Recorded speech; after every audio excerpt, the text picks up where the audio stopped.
Assalamualaikum warahmatullahi wabarakatuh dan salam sejahtera. So hari ni kita nak membincangkan berkenaan dengan Nabi Muhammad sallallahu alaihi wasallam. So antara sebab aku terfikir nak buat video ni adalah disebabkan ada dakwaan yang mengatakan bahawa Nabi Muhammad ni actually tak wujud pun. I'm not joking. Aku rasa tahu ramai yang fikir yang betapa absurdnya idea ni, dan aku rasanya gila bila aku dapat tahu yang memang ada orang yang mengatakan bahawa Nabi Muhammad ni tak wujud. It's true, memang ada buku macam kata kita buku tulisan Robert B. Spencer yang mengatakan Did Muhammad Exist, which is menjelaskan dari sudut historinya bahawa ianya tidaklah betul, taklah wujud. Dan kita ada juga macam Dr. J. Smith yang banyak buat video YouTube, dan korang boleh je Google je, tengok je dekat YouTube Did Muhammad Exist, dan korang akan nampak diorang punya video-video ni, dan diorang punya argument nak membuktikan bahawa Nabi Muhammad ni tak wujud. Jadi dalam pandangan diorang boleh kata sama ada bahawa Nabi Muhammad ni idea dia tak wujud langsung, ataupun ianya wujud tapi taklah begitu penting. Dia punya role, dia punya kepentingan, dia punya kehebatan tu digambarkan, dikuatkan selepas pada zaman-zaman kemudian. Dan ada juga yang mengatakan bahawa ini hanyalah watak rekaan yang dicipta oleh Ibn Ishaq saja, lebih kurang 125 tahun kemudian. Tapi kita nak menilai benda tu dari sudut sejarah, dan kita cuba menjawab dakwaan tu juga dari sudut sejarah. Sebab itulah aku rasa penting untuk kita buat dan bincangkan isu ni secara ilmiah dan juga akademik. Okey, so antara cara yang diorang buat untuk menafikan bahawa Nabi Muhammad ni wujud, apa yang diorang buat ialah diorang nafikan keabsahan Quran tu sendiri, keabsahan hadis. Dia tak nak pakai scholars yang ada dekat dalam dunia Muslim, tak nak faham pun tradisi keilmuan dunia Islam. Lepas tu dia kritik pula dakwaan daripada sumber-sumber lain, kerajaan lain yang mendakwa berkenaan dengan wujudnya Nabi Muhammad ni. Dan konklusinya Nabi Muhammad ni tak wujud. Lepas tu diorang cuba bina interpretation diorang sendiri, bina image diorang sendiri, dan mulalah keluar teori bahawa Nabi Muhammad ni mungkin individu yang berbeza. Dia mungkin orang yang beragama Kristian ataupun orang yang beragama Yahudi. Watak Nabi Muhammad ni dibina dan direka pada zaman kemudian, especially oleh Muhammad Ibn Ishaq, which is very absurd. Tapi kita, sebab tak aku cakap, kita cuba nilai, telan slow, dan kita cuba nilai adakah ianya ada keabsahan dari sudut sejarah tu sendiri. Okay, so dalam sejarah ni, of course lah, benda yang paling penting ialah bukti fizikal dan juga archaeological, which memang kita kedua-duanya ada. Ada banyak bukti archaeological yang membuktikan bahawa Nabi Muhammad ni wujud. Kita ada muzium yang memaparkan sendiri tinggalan-tinggalan dia. Ada rambut dia, ada jubah dia, ada pakaian dia, dan ada juga tinggalan-tinggalan artifak-artifak daripada para sahabat, companion dia yang terdekat. Dan benda tu dah pun dipaparkan dekat dalam muzium yang boleh datang tengok je, nak tengok. Memanglah mungkin tak banyak, sebab Rasulullah sendiri pada waktu zaman hidup dia adalah orang yang sangat-sangat terkenal dalam memberi sedekah, tak meninggalkan banyak harta, tak meninggalkan banyak barang. Tinggalan dia sendiri tu ataupun asal dia tu sendiri tak banyak, dan kalau ada pun sebagainya hilang, sebagainya musnah waktu kebakaran, musnah akibat ditelan zaman. Tapi still ada, dan benda tu dipaparkan dekat dalam muzium dan kita boleh tengok sampai ke hari ni. Okey, yang seterusnya berkenaan dengan jasad Rasulullah itu sendiri, iaitu tak ada orang pun yang berbahas dekat mana tempat kedudukan dia. Dia memang ada satu tempat yang dekat dengan Raudah dekat Madinah, yang sampai sekarang korang boleh datang sendiri tengok makam Rasulullah itu sendiri, dan beribu orang dah pun datang semata-mata nak melihat makam Rasulullah itu sendiri. Okey, seterusnya kita ada Perlembagaan Madinah tu sendiri yang kita boleh baca lagi sampai ke hari ini, dan banyakkan scholars even dalam kalangan Western sendiri setuju bahawa Perlembagaan Madinah ni autentik. Memang boleh disahkan. Kalau ada perubahan pun, perubahan dekat sedikit isi kandungan dia pada zaman-zaman kemudian. But the thing is, Perlembagaan Madinah tu membuktikan bahawa Rasulullah pernah mentadbir Madinah suatu ketika dahulu. Okey, yang seterusnya kita ada Quran tu sendiri.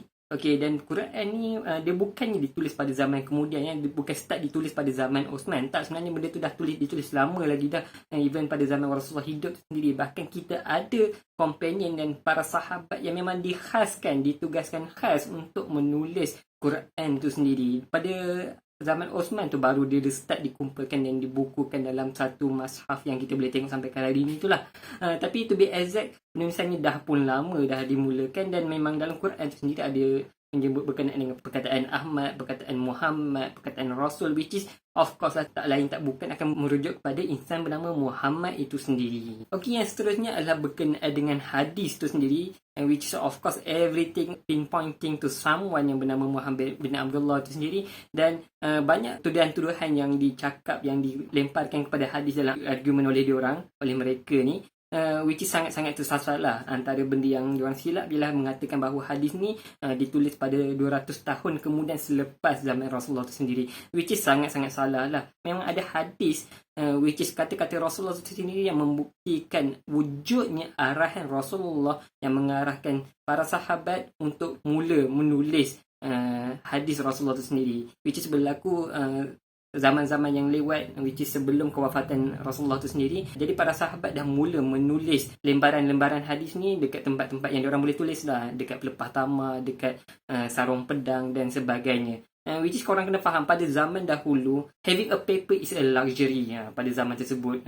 That's why susah nak jumpa benda yang tulisan tersebut ditulis dekat atas paper. Jadi diorang tulis dekat tempat-tempat yang diorang boleh tulis lah, macam aku cakap tadi. Dan nak mengatakan ianya ditulis atau dibukukan lewat 200 tahun kemudian pun tak tepat. Sebenarnya dah pun ada rekod, dah pun ada kitab yang mula mengumpulkan hadis tu sendiri. Antara yang tadi ialah kitab Muwatta Imam Malik. Dan kesilapan yang paling besar ialah bagi sejarawan ni bila mereka terus tolak oral tradition, benda yang disampaikan daripada mulut ke mulut. Memanglah hadis ni pada asalnya disampaikan daripada mulut ke mulut. Sebab waktu tu lah pengajaran melalui oral lah benda yang paling senang dilakukan pada waktu tu, paling sesuai dilakukan pada waktu tu. Tapi pada zaman-zaman kemudian, ulama seperti Imam Bukhari, Imam Muslim dan sebagainya, mereka dah pun mula membuat kajian, which is very very interesting, yang kita boleh kata tak jumpa dalam mana-mana tamadun yang membuat kajian dari sudut sanad dan juga matan tu, which is chain of narration, A sampai ke B, bagi sampai kepada C, sampaikan kepada D,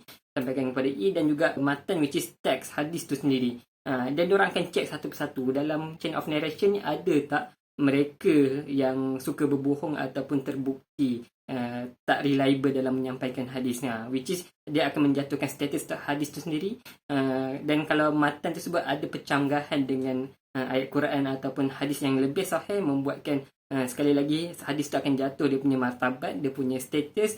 Dan dari sinilah ulama hadis pada zaman 200 tahun kemudian tu dapat membuat klasifikasi mana yang hadis yang sahih, which sangat-sangat dekat dengan Rasulullah, hampir confirm betul pasti keluar dari Rasulullah, dan mana hadis yang palsu yang bukan datangnya daripada Rasulullah, which is very interesting. Which is aku perhatikan diorang tak faham berkenaan dengan perkara ni. Diorang hanya anggap bahawa benda tu disampaikan melalui oral tradition dan benda tu banyak corrupted. Bila dalam hadis ni apa yang menarik, para sahabat cuba menyampaikan, kalau boleh penyampaian tersebut, matan tu tersebut sama, kalau boleh hampir sama dengan apa yang Rasulullah sebutkan. Kalau ada pun mungkin perbezaan dari sudut makna lah, daripada sudut lafaz yang digunakan, which is kita boleh buat kajian dari sudut lafzi ataupun maknawi, sama ada melalui lafaz ataupun melalui makna dia tu. Kadang-kadang maknanya dah betul tapi lafaznya digunakan berbeza. Dan dakwaan yang mereka juga katakan bahawa Imam Bukhari dah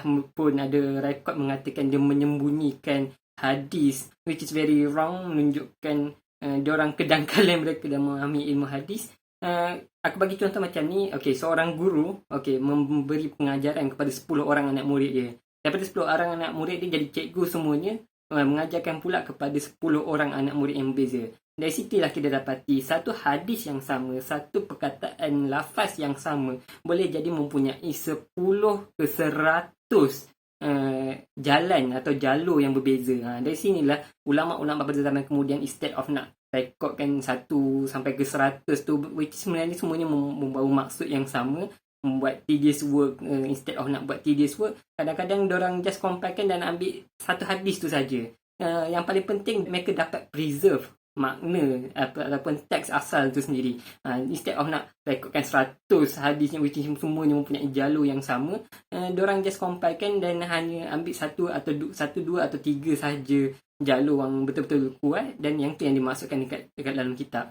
Maknanya memang ada hadis yang lenyap, tapi hadis tersebut mostly sebab dia punya jalan, dia punya jalur tu semuanya sama je.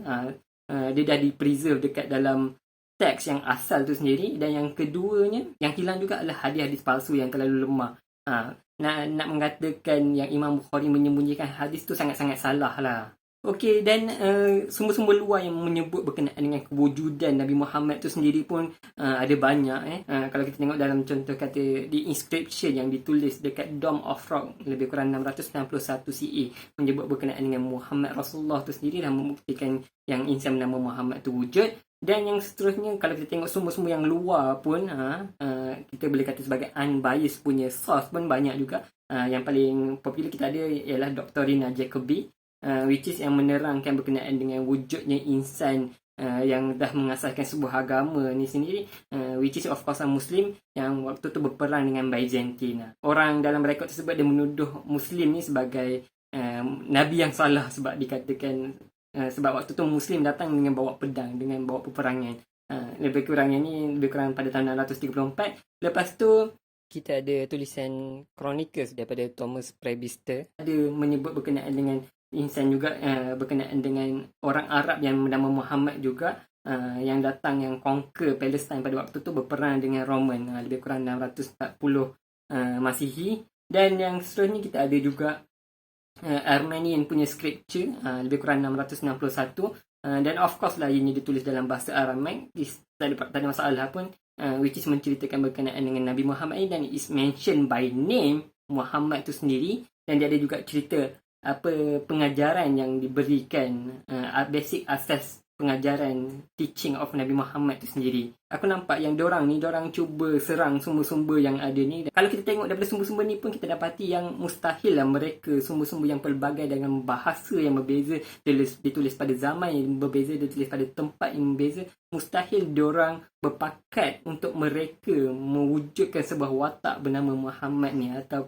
mewujudkan seorang Nabi yang datang daripada tanah Arab ni. Jadi sangat-sangat pelik lah kalau kita nak tolak terus hanya kerana ada kelemahan dekat dalam sumber-sumber tersebut. Okey, hujah yang seterusnya diorang kata nak tolak berkenaan dengan kewujudan Nabi Muhammad ni, iaitu dijumpai dapatan arkeologi wujudnya koin yang digunakan daripada zaman Roman ni dekat semenanjung Arab pada waktu tu. Which is bagi diorang pelik. Kenapa pula orang-orang Arab ataupun orang Islam ni nak guna Roman Empire punya coin? Sebab dekat dalam Roman Empire punya coin ni jelas-jelas dah ada lambang Kristian, ada lambang salib dekat situ. Kenapa Muhammad dan pengikut-pengikutnya tak buat coin diorang sendiri, sedangkan benda tu benda yang biasa dibuat oleh raja-raja yang baru dilantik?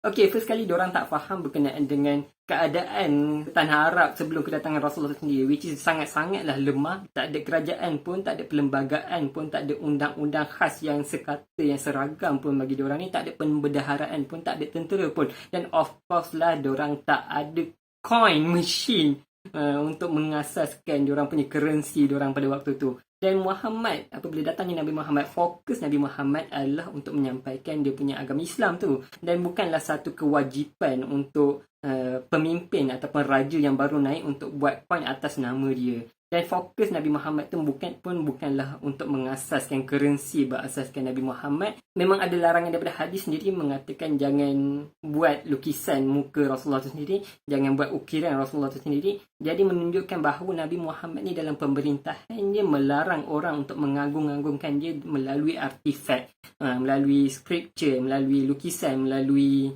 patung, benda-benda macam tu. Jadi sangat-sangat pelik lah nak gunakan takdanya coin yang digunakan oleh orang-orang Islam ni. Jadi menunjukkan bahawa Nabi Muhammad ni tak signifikan. Bahkan orang-orang Arab dah pun lama berdagang dengan Roman Empire even before kedatangan Nabi Muhammad itu sendiri. Okey, seterusnya yang cubaan diorang untuk meruntuhkan imej Nabi Muhammad ni ialah dengan mengkritik Sirah Nabawiyah yang ditulis oleh Muhammad Ibn Ishaq lebih kurang 125 tahun kemudian, which bagi diorang terlalu lambat lah dengan zaman keadaan Rasulullah tu sendiri. Kenapa 125 tahun lepas baru tulis?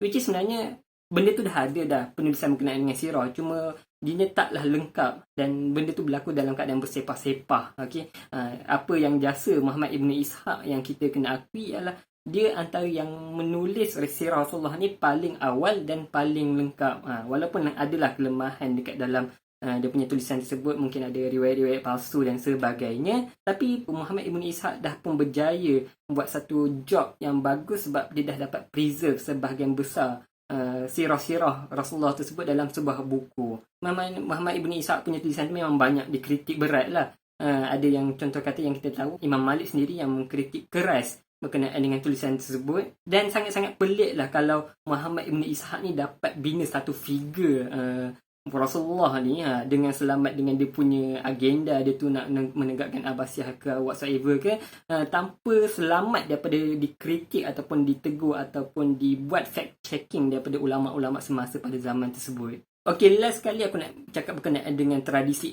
keilmuan Islam itu sendiri, iaitu berlakunya fact checking yang dah pun berkali-kali dilaksanakan, which is kita tahu dalam selepas kewafatan Rasulullah itu sendiri kita ada figura yang sangat-sangat popular iaitu Sayyidatina Aisyah itu sendiri yang banyak mengkritik para sahabat sekiranya mereka ada menyampaikan hadis dengan maksud yang salah, which is ini satu benda yang menarik sebab fact checking tu dah berlaku sejak awal lagi.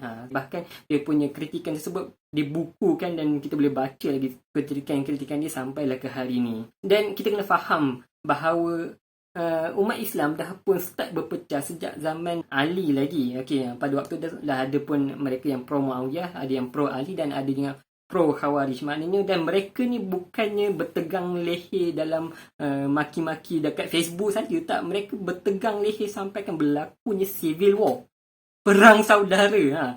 Sangat-sangat mustahil lah Abbasiyah which is yang datang jauh kemudian boleh buat satu figure bernama Rasulullah ni tanpa selamat dikritik. Sebab tu kita akan rasa pelik kalau ada dakwaan yang mengatakan Muhammad ni adalah watak yang direka pada zaman kemudian, Quran ni difabricate, direka pada zaman-zaman kemudian. Sangat-sangat pelik lah kita nak terima benda ni. Kau bayangkan umat Islam pada waktu tu dah pun berpecah, tapi diorang dapat terima version Quran yang sama, version Muhammad yang sama. Kalau ada pun perbezaan dekat benda-benda kecil lah, dekat ekstremis-ekstremis yang kecil-kecil lah yang datang pada zaman kemudian. Jadi mustahil lah mereka dapat mewujudkan sebuah watak nama Muhammad ni dan juga Quran yang satu yang diterpakai dekat seluruh tanah Arab dan membesar sampai ke seluruh dunia. Dan antara benda yang aku rasa benda kesilapan besar paling diorang ialah diorang tak nak pakai langsung Quran, tak nak pakai hadis, dan diorang undermine scholars-scholars yang ada dekat dalam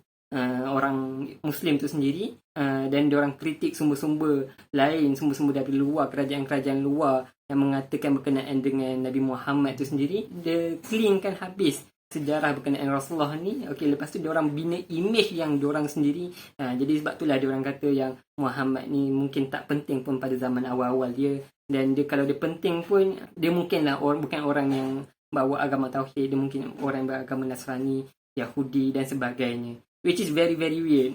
Dia analogi dia seolah-olah dia nak faham berkenaan dengan sejarah Malaysia lah. Contoh kata kita nak faham berkenaan dengan sejarah Malaysia, instead of kita rujuk akhbar-akhbar Malaysia tu sendiri yang banyak menceritakan berkenaan dengan kisah tempatan dengan tepatnya, sebab kita je lah orang yang dalam sendiri, orang dalam Malaysia tu sendiri.